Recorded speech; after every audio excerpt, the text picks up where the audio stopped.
उन्हाळ्यामध्ये पोटाला थंडावा देणारी, मन तृप्त करणारी, अगदी झटपट होणारी अशी रेसिपी म्हणजे दही बुत्ती, दही भात किंवा कर्ड राईस. तर त्यासाठी मी एका बाउलमध्ये 1 वाटी भात घेतलेला आहे. इथे तुम्ही ताजा भात, शिल्लक भातसुद्धा वापरू शकता. आता यामध्ये 1 वाटी दही घातलेलं आहे आणि मिक्स करायचं आहे. तसं तर ही रेसिपी साऊथ इंडियन आहे. तिकडे हवामान जास्त उष्ण असल्यामुळे ते लोक ही रेसिपी रोज खातात. आपल्याकडे मात्र आपण उन्हाळ्यामध्ये दही भात खातो.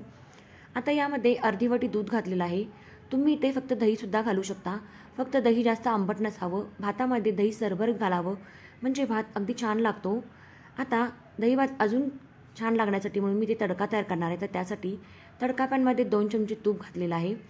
त्यामध्ये 1 चमचा चणा डाळ, 1 चमचा उडद डाळ घालायची आहे.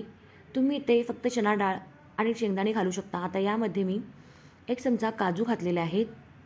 जिरे, मोहरी, कढीपत्ता, सुकी लाल मिरची घालायची आहे. व्यवस्थित तुपामध्ये तळून घ्यायचं, म्हणजे याचा स्वाद दही भातामध्ये अगदी छान लागतो. अधूनमधून काजू, डाळ दाताखाली आली की अजून खायला मजा येते.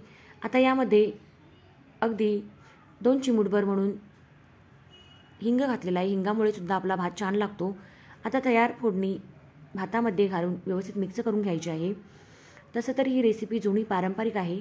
बघा, आपली आजी आपल्याला उन्हाळ्यात दुपारच्या वेळेला असा दहीभात खायला द्यायची. फक्त यामध्ये तडका नसायचा. पण काळ बदलला तसं लोकांची आवडसुद्धा बदलली आणि लोक दहीभात नुसता खाण्याऐवजी यामध्ये तडका देऊन खाऊ लागले. आणि त्यामुळेच याला नाव तडकेवाला दही राईस असं पडलं असावं किंवा तडकेवाला दही चावल असं पडलं असावं. आता यामध्ये गार्निशिंगसाठी थोडे डाळिंबाचे दाणे घातल्याने 2 तास छान थंड करून दहीभात खायला घेतला. अगदी भाजी पोळी न खाता फक्त असा दही भात जरी खाल्ला तरी उन्हाळ्यामध्ये पोट भरतं. तसं तर उन्हाळ्यामध्ये आपल्याला पाण्यामुळे भूक लागत नाही. त्यामुळे दुपारच्या वेळी असा दही भात, थंड थंड दही भात आपण करून खाऊ शकतो. रेसिपी आवडल्यास लाईक, शेअर, सबस्क्राईब